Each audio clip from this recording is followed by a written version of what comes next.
Gérard Balthazar, bonjour. Bonjour Xavier.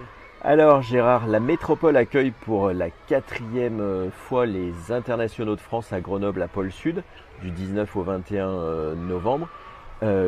Qui va-t-on pouvoir admirer sur cette belle glace grenobloise? C'est vrai que c'est la 4e année. On a eu une année un petit peu perturbée comme partout, comme beaucoup d'événements. Cette 4e année, déjà les Français. Je crois qu'il faut déjà qu'on soit un peu chauvin. Déjà des Grenoblois, il faut encore qu'on soit encore plus chauvin.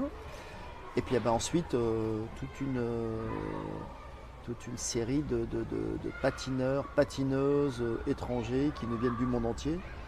Mais on aura comme tous les ans un plateau plutôt de qualité. Alors justement, qu'est-ce que ça apporte au club grenoblois de recevoir une telle compétition à Pôle Sud? Au club, ça rapporte rien. Je veux dire, ça coûte parce qu'il faut s'en occuper. Déjà, on ne peut pas patiner. Je tiens tout d'abord à remercier mes petits amis, mes copains des clubs annexes, c'est-à-dire le club de hockey amateur, le club élite, le short track, qui sont obligés pendant une semaine d'arrêter leur activité ou de se déplacer. Et il y a une volonté des présidents de soutenir ce genre de manifestations et c'est important. Bien sûr, il y a une volonté aussi de la métropole, du président Ferrari de mettre à disposition cette patinoire. Après, le club, c'est surtout important pour les enfants. C'est-à-dire qu'aujourd'hui, ça donne la possibilité à nos membres et à nos enfants de suivre des entraînements, de suivre de la compétition, de voir les athlètes se produire en gala. Bon, c'est chouette.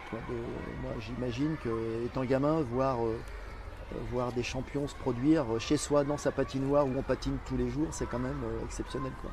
Alors il y aura en plus un sociétaire du GIMP, donc Kevin Emos, qui sera le régional de l'étape. J'espère deux, Xavier.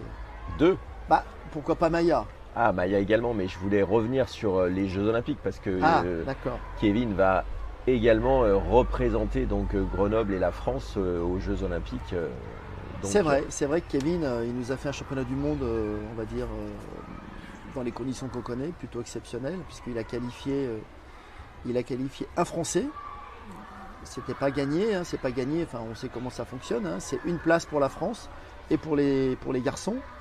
Bon, aujourd'hui, avec la 2e place chez les garçons, on peut quand même quasiment être sûr qu'il va se qualifier pour les Jeux.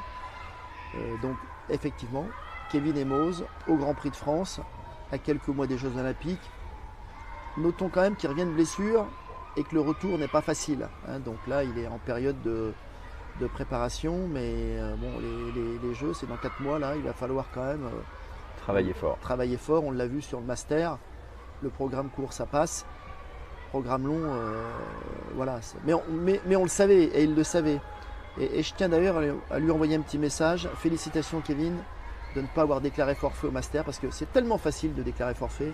Il a eu le courage, la volonté, même sans être prêt à 50%, 60%, d'aller au Master. Et ça, c'est bien dans la vie d'athlète de pas toujours dire je suis pas en forme, je suis sûr de pas gagner donc j'y vais pas, quoi. C'est tellement simple de déclarer forfait. Donc bravo Kevin à toi d'avoir répondu présent au Master à Épinal. Parfait, rendez-vous alors du 19 au 21 novembre à la patinoire Pôle Sud pour ces Internationaux de France. Merci Gérard, et puis à très bientôt. On y sera, merci. And ask if I'm alright, hey, whatever it takes to break the